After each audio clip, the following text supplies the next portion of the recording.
Hi, everyone. My name is Jasmine Brooks, and I am the creative producer of the Better Future series here at Company One Theater. My pronouns are she, her, hers.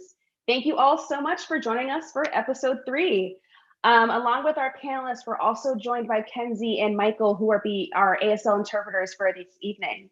If you are in need of captions, please head over to our Facebook page, Company One Theater, and you'll be able to watch the video with captions there. There'll be a survey at the end of the episode, and you can let us know how those work for you.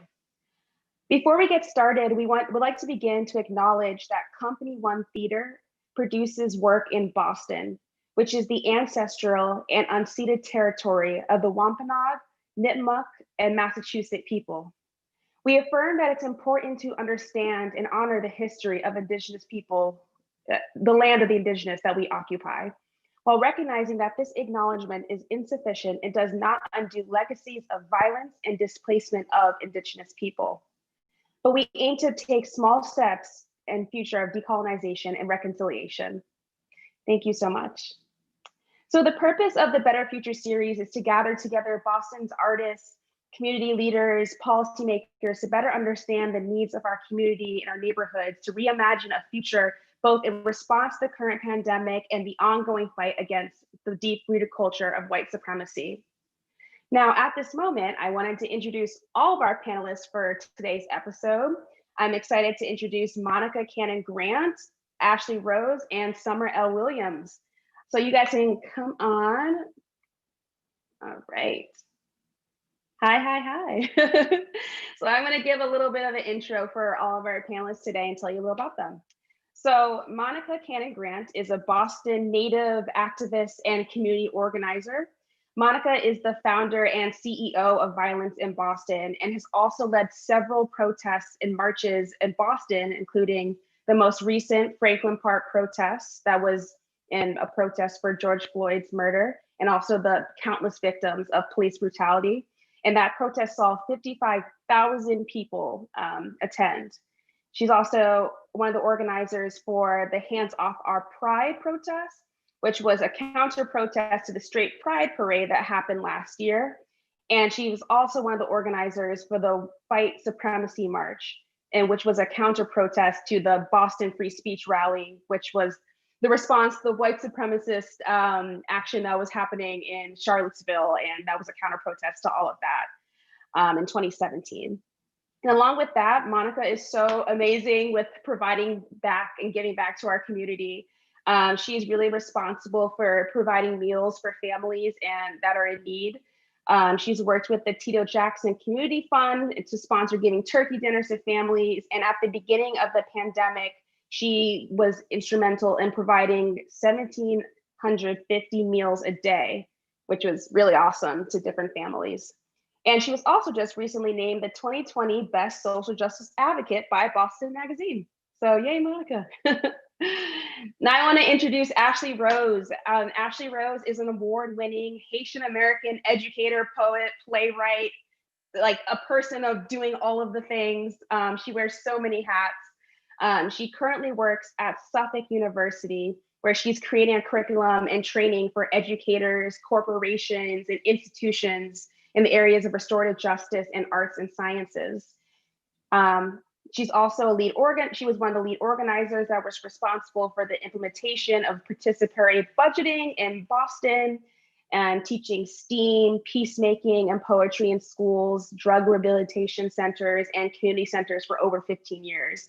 So Ashley does it all, amazing artist, amazing community member. And then finally, I am so happy to introduce Summer L. Williams, who is our co-founder and associate artistic director of Company One Theater, as well as the moderator for this evening. At Company One, our mission is to build community at the intersection of art and social change. And Summer has been so integral in doing that work artistically and also with our connectivity department. Our connectivity department basically is responsible for creating events both with partners and also just creating connections around the city with different organizations, and kind of like this event. Along with that, Summer is also an award-winning director, and her artistic work centers people of color and social activism. Her most recent credits include Wolf Play at Company One, Schoolgirls, or the African Mean Girls play at Speakeasy Stage, and many, many more. And there's so many things I could say about our panelists today. They are all incredible women, as you can see. And if you want to learn more about them and read their full bios, you can head to company1.org/betterfuture. We're also going to drop that in the chat for you guys. But yeah, so I'm really excited to delve into this conversation. We have a lot to talk about, and I'm going to pass it over to Summer, who's going to set us up for this evening. Thank you so much. Thank you. Thanks, Jasmine. Hey, everyone. I have to say that that's probably going to be the most formal part of this conversation.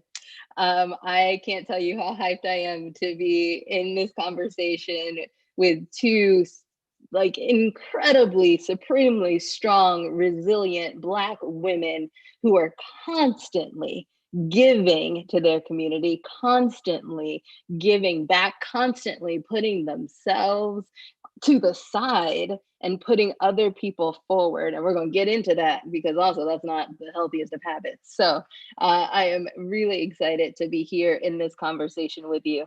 And really excited for everyone who is tuned in. I just want to set the tone for a little bit because this is a conversation. We're going to dream a little bit. We're going to share. And this is a space that I want to make sure is protected. And we're not trying to let any negative, nasty energy influence what goes down in this conversation with Black women. I also want to acknowledge that we're going to talk about all the things, like literally all the things tonight. And it makes sense. Thinking about Kimberly Crenshaw's definition of intersectional, this conversation is representative of that. We are going to talk about police brutality and state-sanctioned murder. We're going to talk about gun violence in our city. We're going to talk about racial justice and healing. We're going to talk about activism and art. Of course, we can't not talk about COVID-19 and the effect that it's having. And we're going to talk about ineffective and or harmful political systems.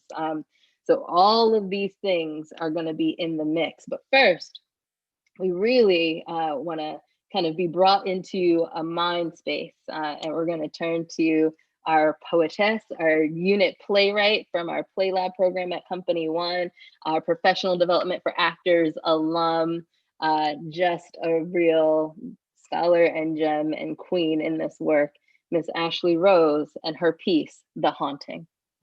Thank you, Summer, and I'm Jasmine for the warm welcome. So here's the piece. You thought I didn't remember. You thought I forgot. But I tried to remind you. When New Orleans drowned, it was from the overflow of the trail of tears left by the Native women and Haitian wives whose husbands you hired to help you in your independence, only later to hang them and blow them up at sea. You thought I was a memory. You didn't taste me in your gumbo. You didn't know that I linked hands with my African ancestors under the Atlantic. You didn't know Yemaya would have mercy and save me. But as a Black woman betrayed, my heart became a little brackish. Salted by the sodium I was forced to add to the food, insults, and wounds in order to preserve myself from your whips, chains, and politics. I tried to be silent and complacent. Even then, for 400 years, you stole and encaged my Black babies. Today, you sell their souls to prisons instead of plantations. The kids are kicking back cans of tear gas, trying not to asphyxiate on this country's bending knees. They're marching mass through a pandemic known as racism that you systemically covered up as COVID-19. Still, you rape me. And I hear my granddaughters like toying, marching, yelling, cries unheard, tweeting, me too, and I can't take the historical echo.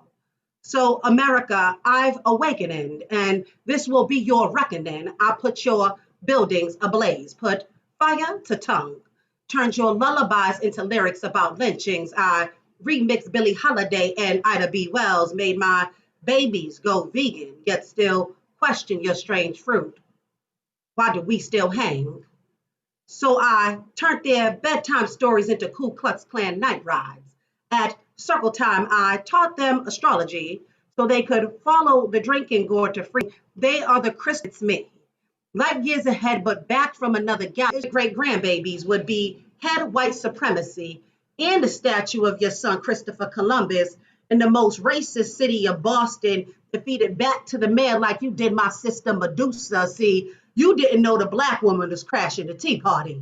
You didn't know that they would reject your falsified white images of Jesus and resurrect me, Nubian queen. Amon Arena, say her name. Sandra Bland, say her name. See, you didn't know that I was the ghostwriter who penned the post of the morning and sent it back as a postcard from my daughter, Dr. Maya Angelou. You didn't know that my niece, Joy Harjo, being elected in 2020 as your United States Poet Laureate was an ancestral smoke signal, a warning heard by us sirens who blow conch shells by the sea.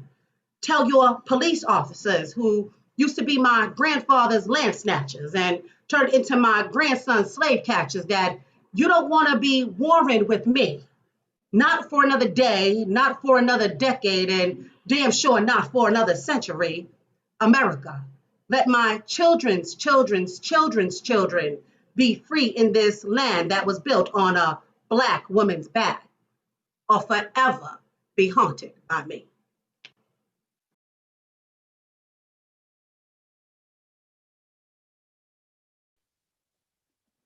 Wow.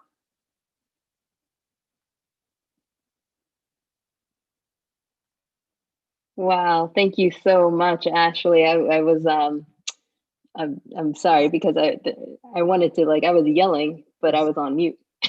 So I hope you could feel my energy. I can feel it. I can feel it. I can feel the ancestral energy. Like yelling. So I want to just give us an opportunity, give Monica an opportunity to respond to the piece. But I tell you two things that I like just get me. I can't take the historical echo, and I'm a black woman or a black woman crashing the Tea Party. Oh, incredible, incredible, incredible. Monica, feel free to jump in at any point.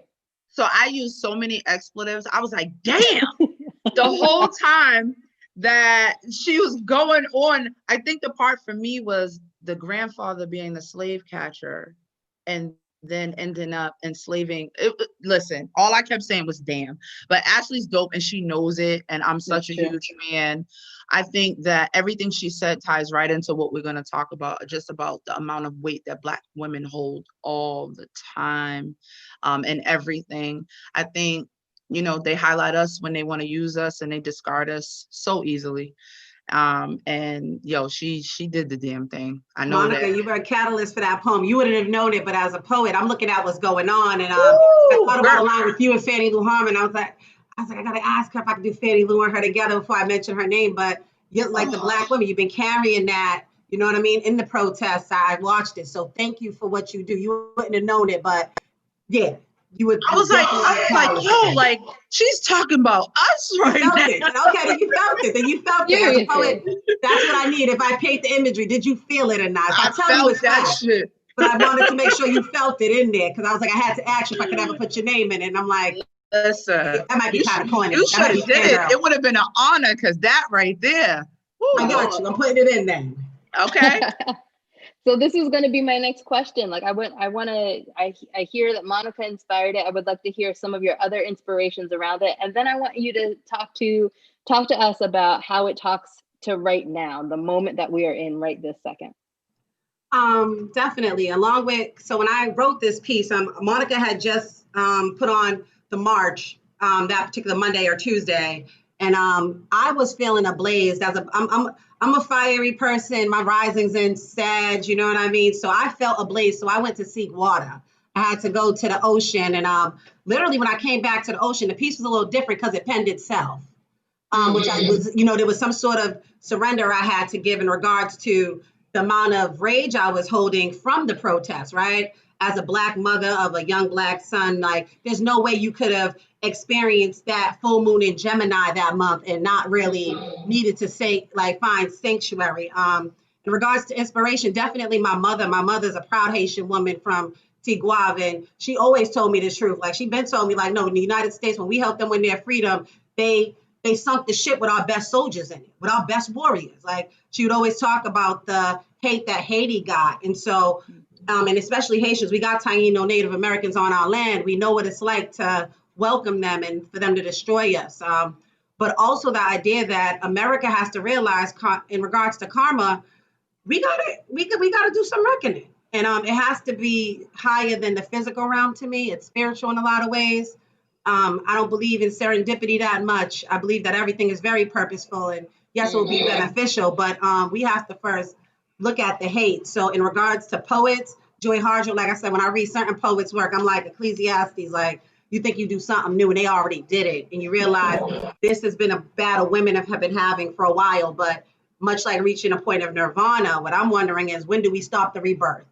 When do I no longer have to be a phoenix? You know what I'm saying? I want to be a swan. And so I think it's once America stops killing young Black and brown boys, both institutionally, physically, within prisons. I know Monica did a lot of work at Roca. When I first met her, she was doing that prison reform work. So I remember that. You know, so just some people think she might have just hopped on as an organizer. No, I can remember. That's going to be. Somebody remembers. No, I can remember. Yeah, you know me. I'm not really gonna, no one got to tell you, but definitely, I think that those are the inspirations behind the work, the untold story that we are the ones. And one day, I think, Monica, you often use that quote on your Facebook page. What side of history are you going to fall on?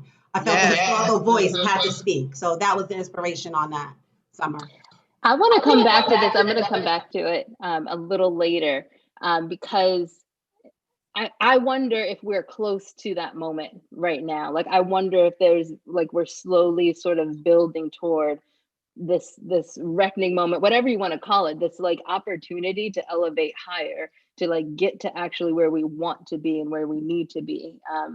But I want to jump back to that in a moment. I just want to talk to Monica for a second and shine a little bit of a light there and kind of bring us all together in the conversation. So Monica, we came into orbit with each other through Company One Theater last November when you did a post show for our play Hype Man, which was kind of developed and premiered with us, written by Idris Goodwin. And for those who don't know, I'm going to do a quick recap about Hype Man, just so everybody understands the nuance here in terms of our intersecting art and activism. So Hype Man is about a hip hop trio. There's a white male rapper, a Black hype man, and a racially ambiguous, purposefully female beat maker. And they're on the verge of a major success. They're getting ready to go on like a Tonight Show sort of format. And they have to confront each other about the responsibility as artists to use their platform to seek justice in the death of an unarmed young Black man who was killed by the police. And so Monica came, saw, and then had this really dope conversation with Idris about it. And I'm wondering, how does Ashley's work and longstanding work, right? Like this, what we all just experienced is just like a drop in the bucket of Ashley's work. And work like Hype Man, what does that offer to community organizers? What does that offer to activists? What does that offer to kind of helping to perhaps fuel a movement? So it's everything. I think that people discard art as being part of the movement. I see so many critiques when people were writing Black Lives Matter on the street, and people were like, well, you only wrote Black Lives Matter, but they're artists. That's what they're supposed to do, right? And so when I think of poetry, I think of them putting into words the things that we're feeling, the pain, the struggle, the hurt, but also the love. We do this work from a place of love in our community. As an activist, we're really good at mobilizing, but trying to put it into words sometimes can be difficult and also super emotional. So when I think about poetry, I just think about how it touches you on the inside. Like Ash said, everything that I've been feeling for I don't know how long in that statement of just the weight that we hold. being a Black woman at that, trying to lead a movement. You know, Angela Davis has this quote, and it says, when a Black woman wins, she wins for all of society. She's had to understand white women, white men, Black men, and then understand herself. And, you know, I use it a lot because people don't realize the amount of weight we have to hold. But when I think about art, I think art is being that outlet, you know, and just recognizing the struggle that artists had in this movement. You know, when we talk about, you know, with everything that's happening with Black Lives Matter, but also the pandemic that's happening simultaneously, artists didn't get the relief that other people got. They didn't get the financial backing. They didn't get the support. They didn't get the PPE and the PPP checks. They didn't get any of that.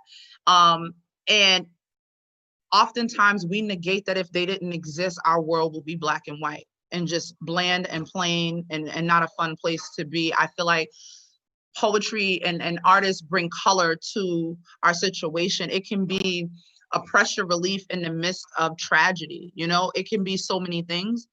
Right now I'm sitting in a building. I hired 4 artists to do murals in this building because I recognize how art plays a part in how young people feel that we'll be servicing, but also they're going to be paid and compensated for their service because they should be, as they should be. And so I just want to again say to Ash, yo, you're so dope. But I think that people don't realize that Ash is an artist. She's also in the work of dealing with trauma. You know what I'm saying? And in the midst of me going through what I went through, she reached out, and it was simply from a place of, I don't need to know everything that's going on. I just want to check on you as a person. And to have people do that is few and far between. So. Thank you. Thank you for that. And I'm really glad that last bit, because I started to bring it up, and I hope it's not like putting all the business out in the street, but I saw a message from an artist and you, or Violence in Boston, but you kind of really talking about like being very purposeful about valuing your art, being very purposeful about asking for what you're worth, being very purposeful about not, when you're working with people and they love you and appreciate you and value you, they're going to support you. Oh, you can definitely bring it up. We can talk about it. It's public knowledge. I just like, you know, the fact that, so do you want to tell the story of what you like? And it was really done out of love. And I think a really beautiful example of the way our worlds need to collide and need to like purposefully work together in terms of art and activism, community organizing, and taking care of individual artists. Absolutely. So I had put out a call looking for artists to do murals in Violence in Boston's new building, our social impact center that's going to open in September. And a number of different artists reached out. Yes, I'm super excited about it. A number of different artists reached out. Some were nice, others were not. But this young man, he reached out and he was like, he had already reached out, but me not being technology savvy with Instagram, I had messages I needed to approve. So I didn't even realize that there was messages there and I had to approve his message in order to see it. Long story short, my husband's like, hey, you got to talk to this kid. He messaged us like weeks ago. So I said to him, I would love for you to come see the space, but I had already went through his page and seen his amazing work and how creative it was. And so he came in to look at the wall.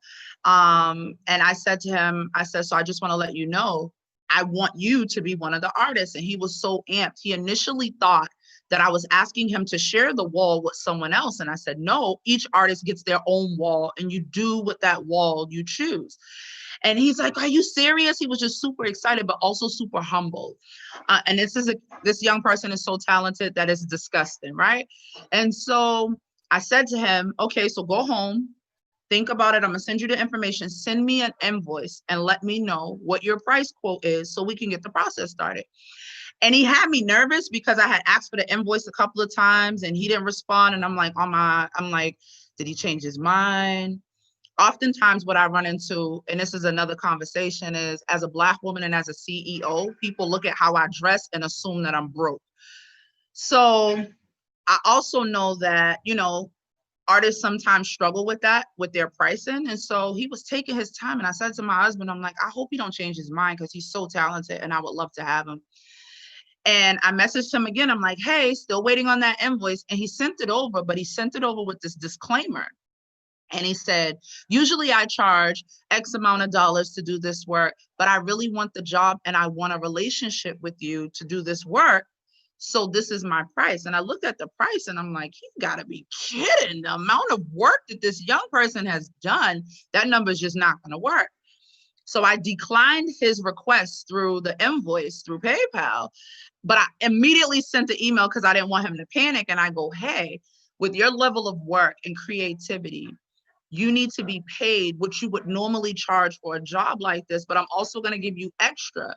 Know your worth. And, you know, my mentor, Tito Jackson, told me, you ask for what you want and then you shut up. The only two things that can happen is they can say yes or they can say no. But you be stern in that. And then he also told me never get to the table with a millionaire and not walk away with something. So I said to this young man, I'm like, not only am I going to pay you what you asked for, long story short, I gave him double what he asked for. And he, you know, he expressed how, you know, how it made him feel. And I was very appreciative, but that whole conversation transpired in email. I'm currently in Facebook jail. So I had no idea that he put up a post on Facebook with the screenshots of the whole conversation until it went viral. And people started jumping in my inbox like, what you did was so amazing, blah, blah, blah, blah, blah. And I'm like, what the hell are they talking about? So I go to Facebook and I realized that he had posted the whole conversation and the fact that I declined his first invoice only to pay him double and so on and so forth. But this is the thing, you know, a couple of things I got from that. There were a couple of artists that I had talked to who I was thinking about contracting, but the way that they handled me with their customer service skills and misogyny was so disrespectful that I had to step out of character, address it, and dismiss them.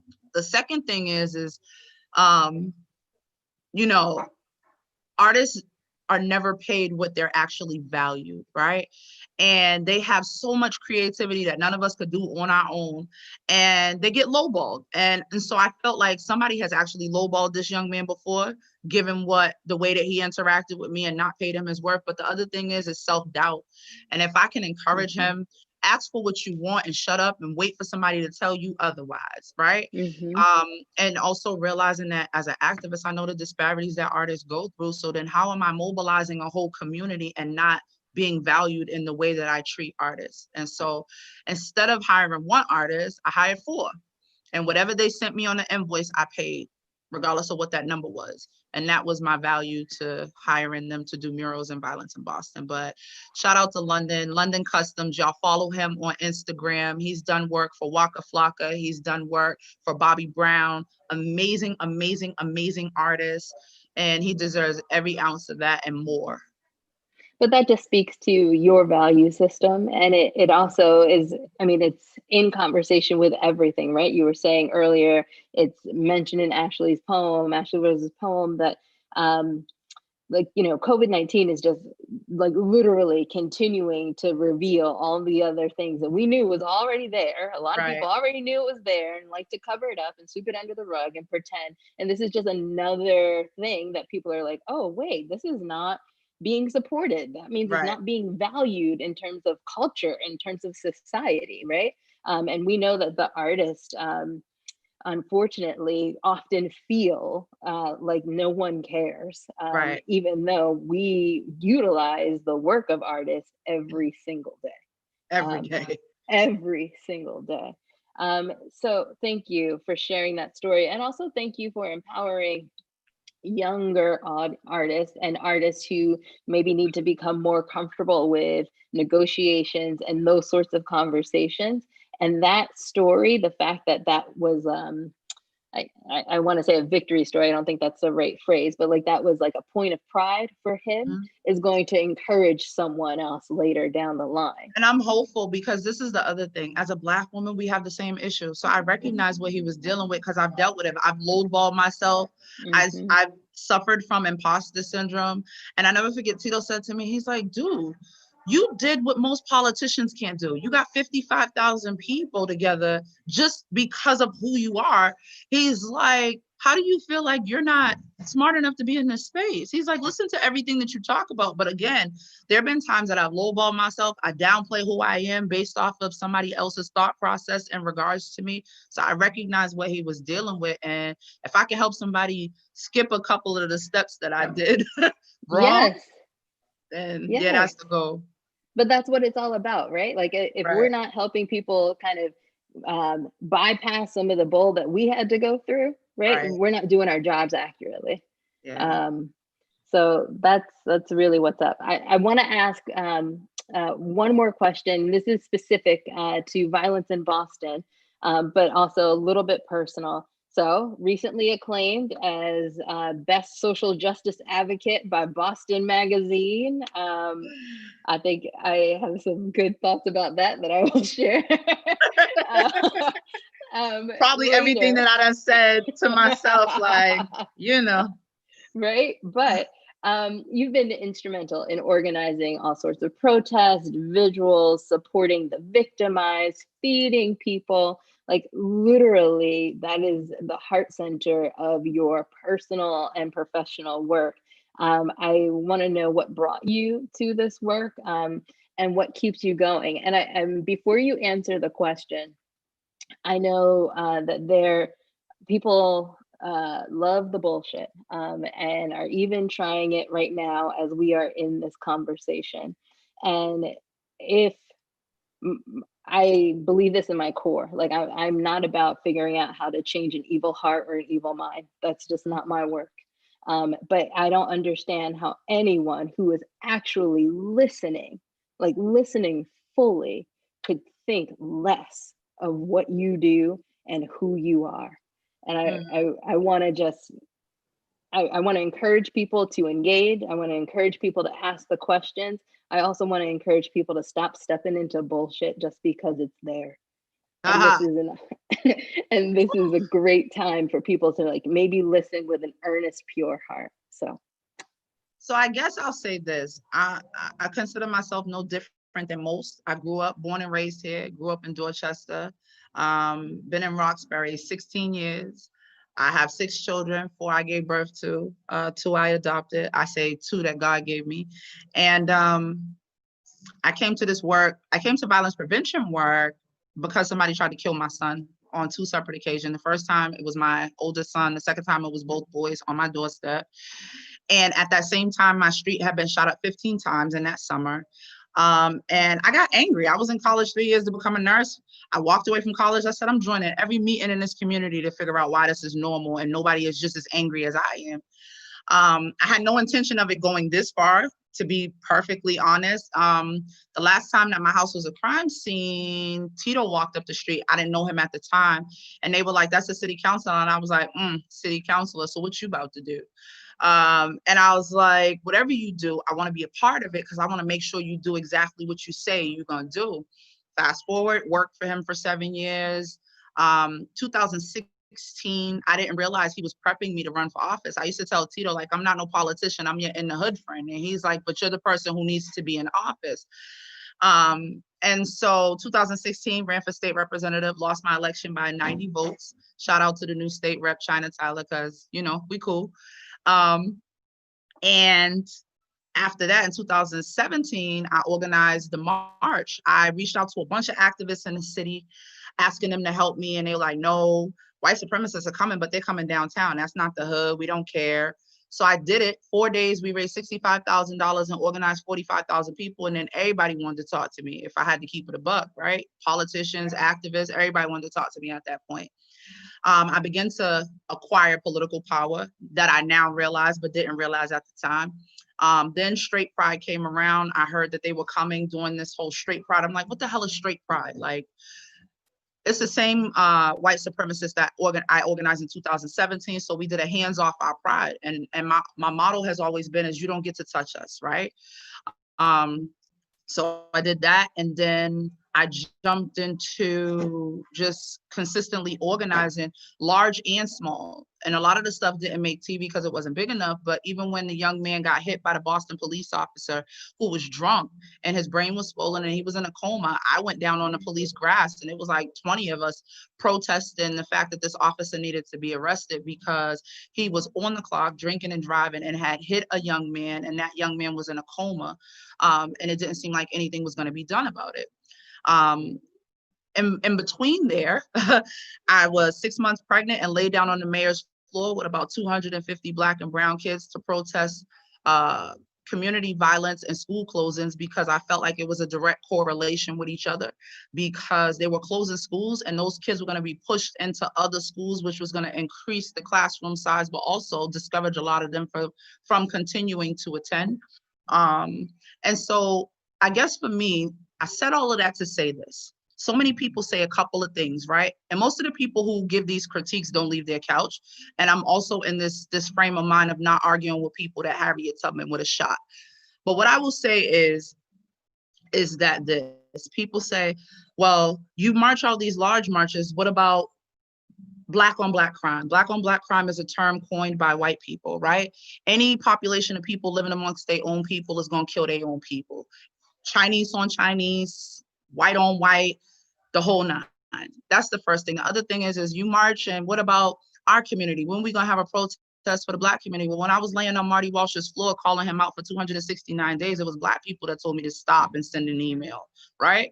When I was every day on social media, I sent a message to Marty Walsh up until we got to the 269th day. He decided to meet with me. We went to breakfast at Soleo in Roxbury. The first thing that man said to me is, can you stop calling me motherfucker? And I said, I'll stop calling you that when you stop talking about Black men like you understand what it is to be one. He said, I can respect it. I said, cool, we have an understanding. Fast forward, Violence in Boston had been a nonprofit since 2017, but I did this work out of my kitchen. Last year, I was in Montgomery, Alabama with the National Council for Formerly Incarcerated and Incarcerated Women. Shout out Andrea James. I went down there. I'm sitting in a hotel room with a slave house painted on the wall in Montgomery, Alabama. And I said, you know what? Something got to give. I called the mayor and I said, I want to do violence prevention work, but I don't want to work for you. I don't want a .gov email address. I want to be able to do this work and have my voice. I didn't want to lose my voice, and I don't want city or state funding. He said, okay, put together a business plan and let's start looking for property. And I did. And I sat down in front of him and presented my business plan. He said, this is amazing. I said, but I don't want your money. And he looked at me sideways. And I said, no, all I want is the alley-oop to be able to get in the room and I can get my own paper. The rest is history. I'm not going to get into what's in my account, but the rest is history. I say all of that to say, I think people forgot who I was in this process. I'm not a politician, I'm an activist, right?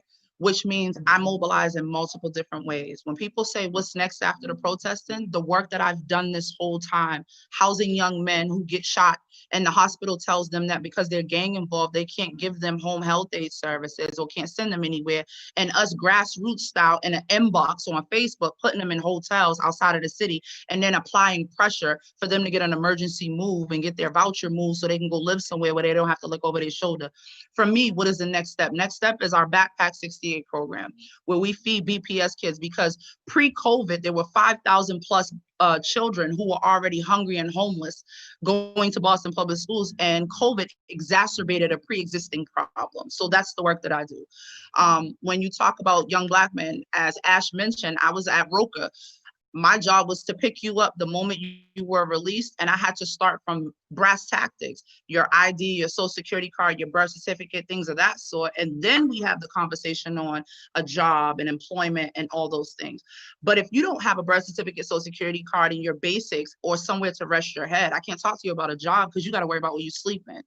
I think people forget that. So the basis of opening this social impact center is what happens after the protest. Also, side note, in the midst of me protesting, organized an amazing conversation with Elizabeth Warren, Congresswoman Ayanna Pressley, Senator Gillibrand, where we got 2 laws passed. So I protested and got legislation passed all in the same year. The Eric Gardner chokehold law was passed in the state of New York, and Elizabeth Warren made it heard on the floor with Congresswoman Ayanna Pressley in the Andrew Curse Act, which means that if a person is in police custody and they are experiencing distress, the police are required to take them to the hospital, because Andrew Curse was in the back of a police car in Schenectady, New York, and he said 70 times he couldn't breathe and was dead before he got to the police station. And so I can't speak for anyone else but Monica. When Monica protests, I protest with a purpose. That means legislation, that means mobilization, and that means service in my community. So opening the Social Impact Center, we will have a computer center. Microsoft donated 10 brand new computers, studio and podcasting space, and a friend of mine is building the studio, and I have artists in there doing the murals as I'm on this panel. We have on-site washer and dryer. We have a food pantry and a toiletry pantry. We have healing space. We have partnered with Mass General, Children's Hospital, Boston Medical Center to have people come in and provide mental health assistance along with those who do this work for the Boston Public Health Commission. My goal is to fill in the gaps. I'm not trying to take nobody's job. I'm not trying to put nobody out of business. I'm just trying to help my people for real, for real. We will also do rental assistance for those who are having trouble being able to pay their rent. But it's contingent upon them taking a financial literacy course and us helping them get their finances in order so that they're no longer in that situation. Any young man between the age of 15 and 28 that works with violence in Boston will walk away with an equity account where we will save money and put it in that account, so when they walk away, they can learn what it is to start their own business or whatever they may want to do. We will have on-site teachings for engineering and podcasting and studio. They can come record here for free to express themselves, because oftentimes laying down a track can save somebody's life. And that's what it is. I'm a mom of 6. My kids start at age 22 down to 1. And I function from a space of helping people based on what I've went through. The person who knows how to help somebody get their light bill paid, who has sat in the dark, right? The person who helps somebody get food is somebody who's been hungry. The person who helps when it comes to being in a situation where you have a kid who straddles that line between I'm gonna pick up a gun or I'm not, based on my safety, is a person who experienced that. And so I function from a place of helping people with the things that I wish I had had support around, or I did have support around. So. Damn, girl. And I ain't never met a hater doing better than me. So there's that.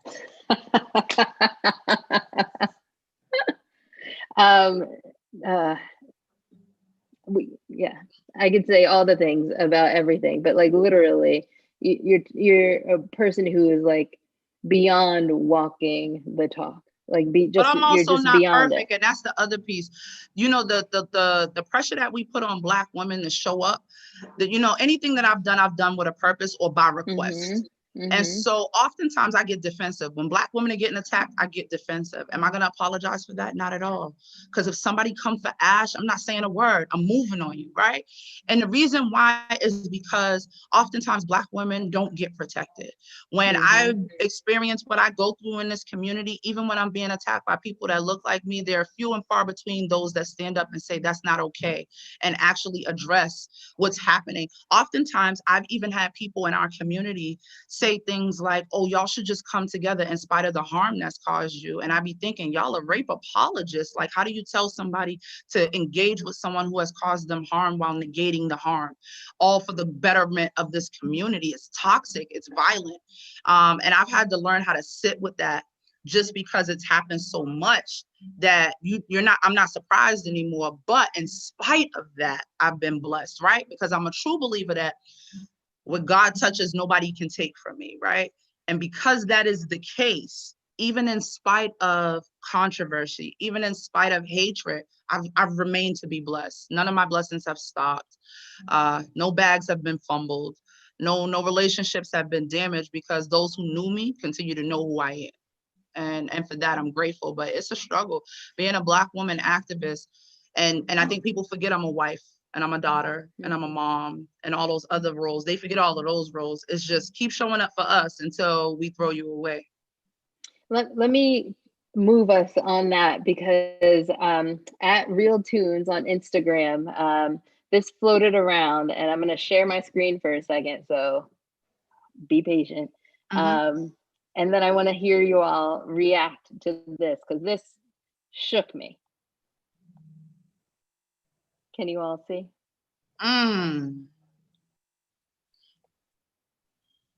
So, right. So this is like literally what you were just talking about. Right. And the thing that like shook me the most about it is that it's a Black hand high-fiving this Black woman who is going under. Right. And I'm just curious about what that sort of, what this means to you, how it speaks to you. And Ash, jump in, because I was shook when I saw this for the first time and thought, damn, that couldn't be more real, because I don't know who's actually paying attention when we are saying, no, this is not okay. We are not okay. I don't know who's paying attention. So I think it's something I touched on a little while ago. Most people know what I went through. It was public. It's no secret. Nor am I ashamed of it. Just going through publicly being dragged, assaulted, threatened, death threats on me and my kids. This last time was tougher than any other time. I don't know why. I can't explain why. Maybe because as a Black woman, I do community work and I do all this other stuff, but also I've suffered loss. I've lost 4 babies in the last 2 years. And so for whatever reason, this last time that I was attacked kind of pierced me a little harder than the other times. And then I found myself in a state of wanting to give up, and give up in the sense of I didn't see the value in continuing to be here. And the only people who knew that was my family. And so when I look at that picture, I think about the fact that I was literally drowning and people were literally saying, "You're strong, you got this." And that's why I was so appreciative of Ash's message when she reached out, because she had no idea that like I had disappeared and wasn't answering any calls. My family was panicking, thinking that it was over. And she messaged me in the middle of that.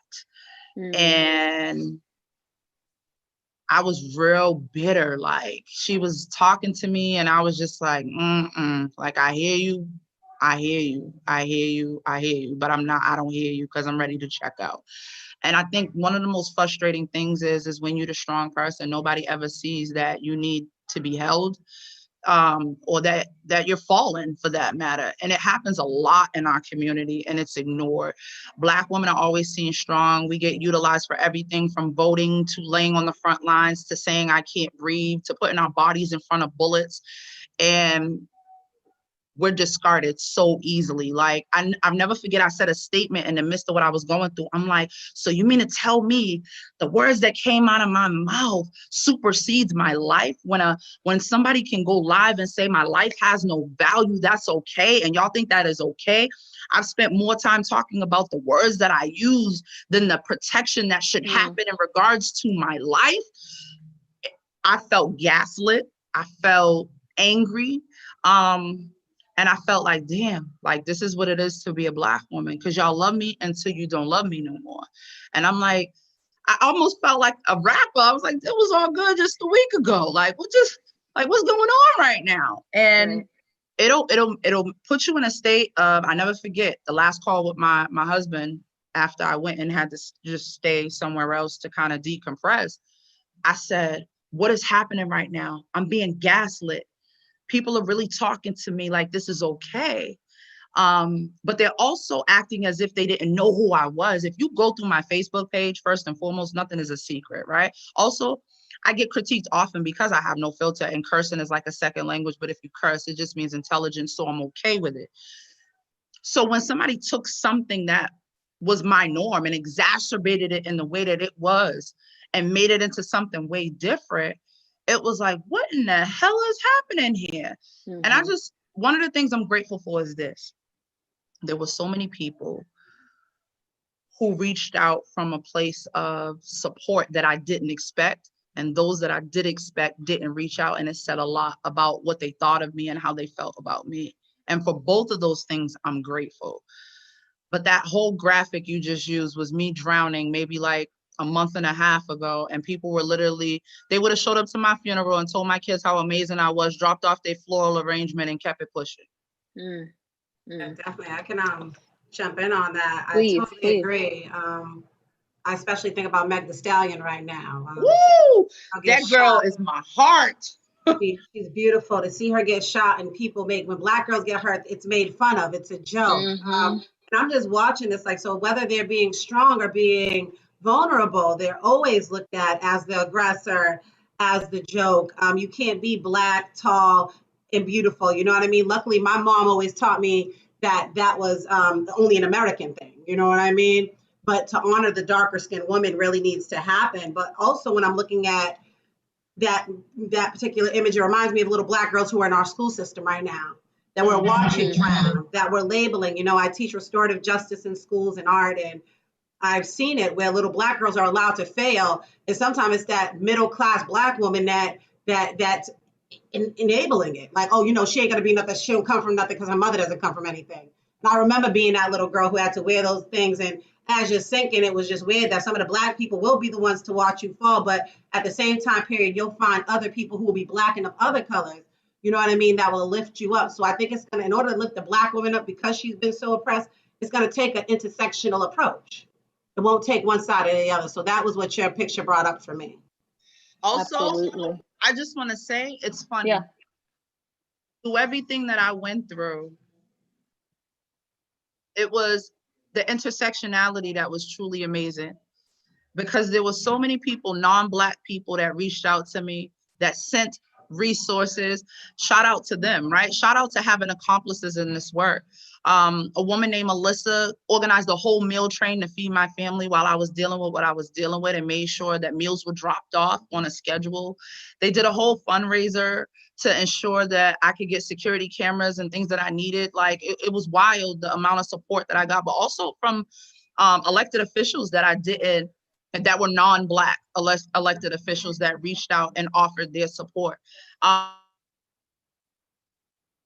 just regular community people. And I think it's just, you know, people underestimate intersectionality, but when I think about what happened with me, I think about how it was white folks that got Assata over to Cuba. You know what I mean? Like, they literally broke her out of jail in the middle of the night and sent her to freedom. And it's so important to have accomplices in this work. And for that, I'm appreciative. I want to get to a couple of audience questions as can you believe it, the hour is almost done, which is crazy. I think one of the best questions is, like, you know, how many hours are in a day for y'all? Because it seems like way more than 24.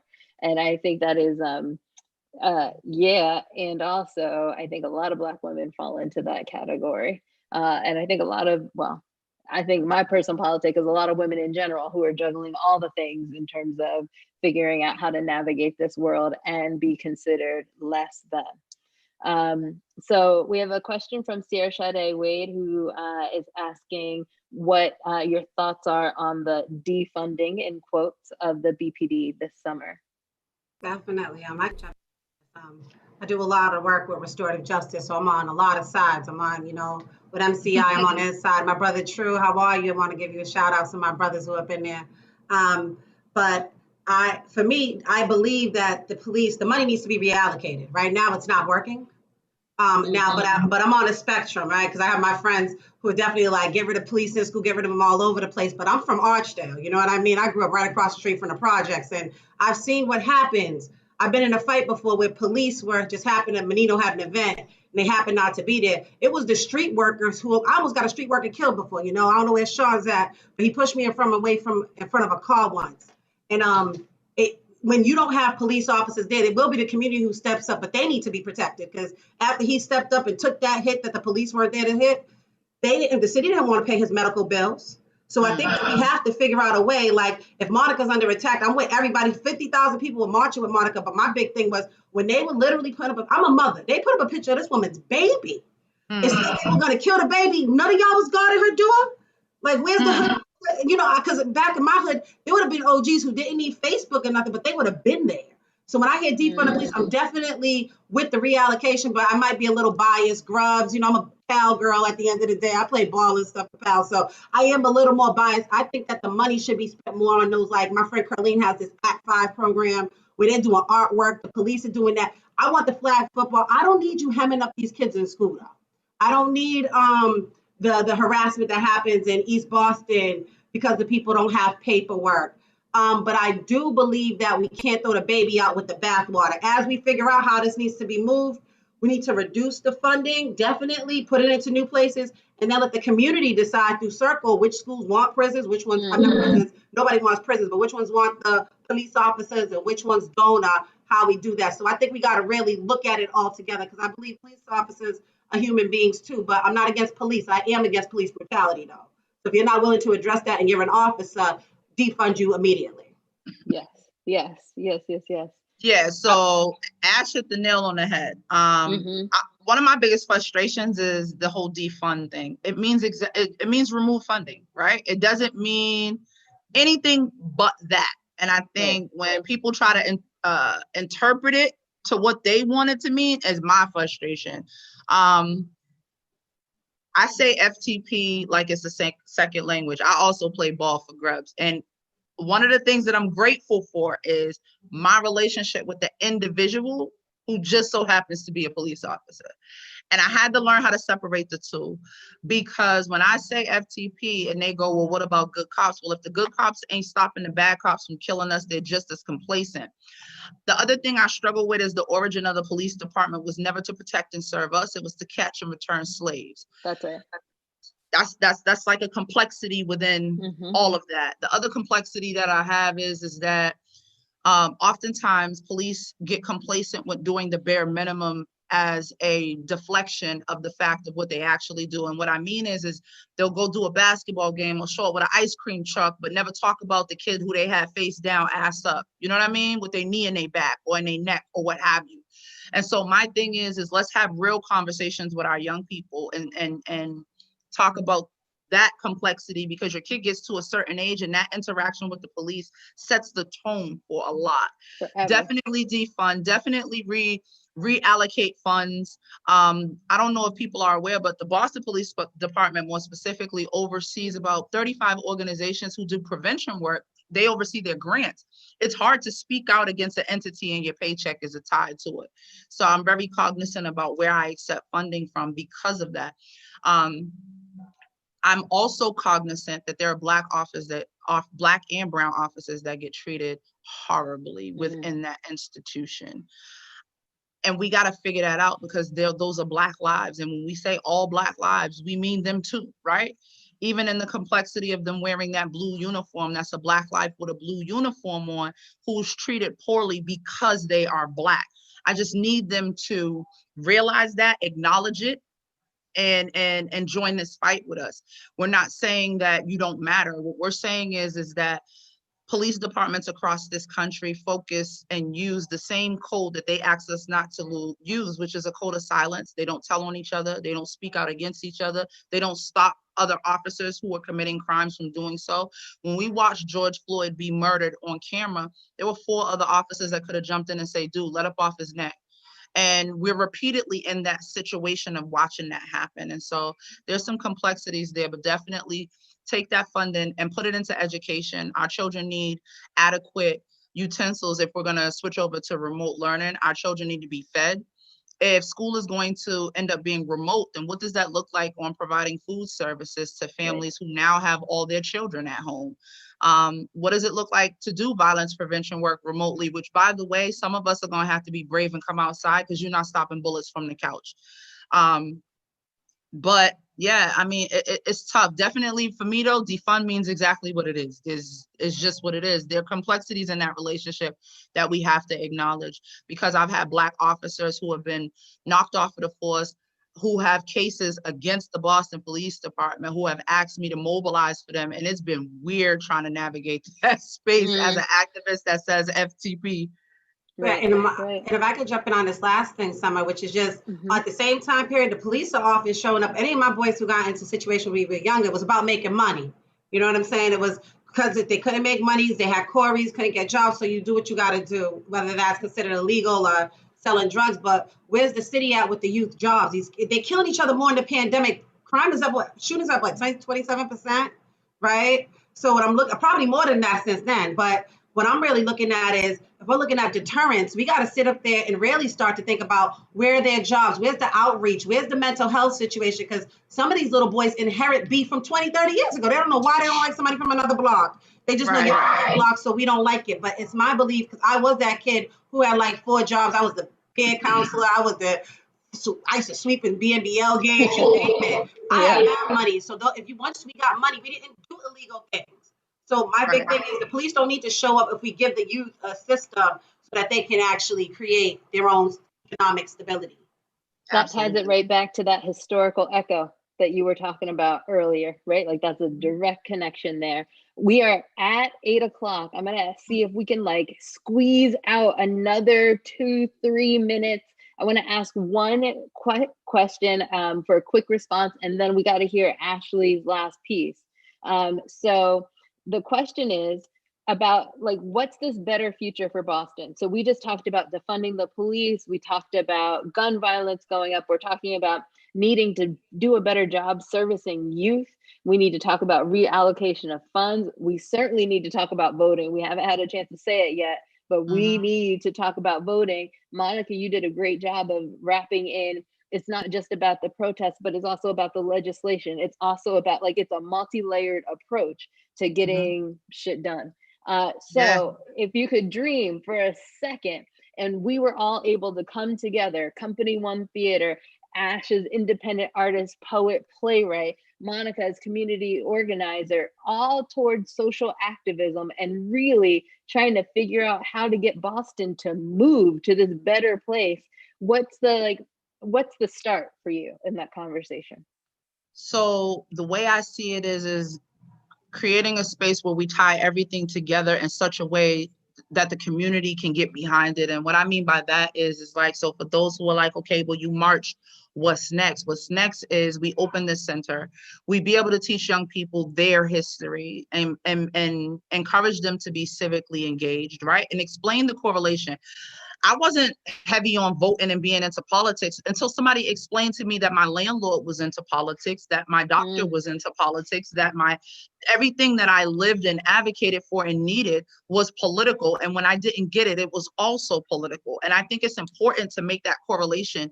If we plan on pulling in young people and just people overall to support, it's understanding the correlation. And so that's one part. I think we need to not put all of our young people into one box. Everybody don't want to do construction. Everybody don't want to pick up trash. Some of our kids are extremely talented and artistic. Allow them to be who they are. If you're into art, then I should hone in on that and give you all the resources for that thing.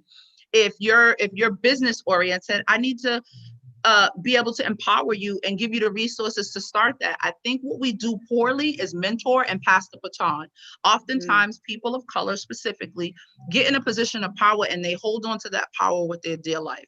And my grandmother taught me a couple of things. And one of those things was you get to a certain point, whether it be financially or just education wise, or maybe you have more resources than the next person. You have an obligation to send the elevator back down. And I think when I envision what it looks like to tie in art, to tie in social justice, to tie in violence prevention and politics, I think of us coming together on something like a hip hop caucus, right? And just tying all those things together and mobilizing on our communities like the Black Panthers did and servicing our own people. And being able to do direct service so that people are not waiting. If you tell me your license is about to get cut off, I shouldn't hand you a phone number. I should be taking care of the bill and then explaining to you how not to be in that situation again. That's great. And we got stuff to talk about because we want to be down. Ash, last little bit before we hear your piece.